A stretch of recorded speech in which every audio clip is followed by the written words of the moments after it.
موضوع دوت كوم. ابحث عن أي موضوع بالعربي.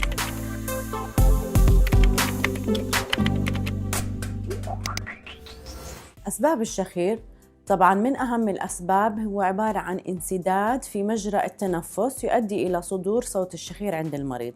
فالأسباب بتعتمد إذا كان المريض في سن مبكر أو طفل، بيختلف إذا كان المريض في عمر متقدم. طبعاً من أهم أسباب الشخير عند الأطفال هم تضخم اللوزتين، وجود نامية أنفية، وجود انحراف في الوتيرة الأنفية بيؤدي إلى انسداد في مجرى التنفس عن طريق الأنف، التهاب الجيوب الأنفية طبعاً ممكن يؤدي إلى تضخم في القرنيات الأنفية وبالتالي انسداد في مجرى التنفس عن طريق الأنف.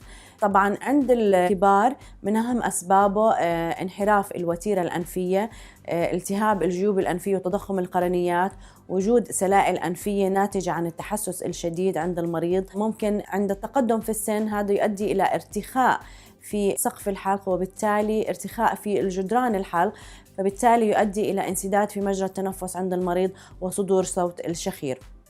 طبعاً من الأسباب الأخرى التي تؤدي إلى الشخير أو انقطاع النفس ممكن يكون سبب ناتج عن مشكلة في الدماغ. في هاي الحالة طبعاً ما في علاج محدد لهاي الحالة، سواء أنه ممكن نعطي المريض جهاز فبالتالي بيساعده على التنفس أثناء النوم.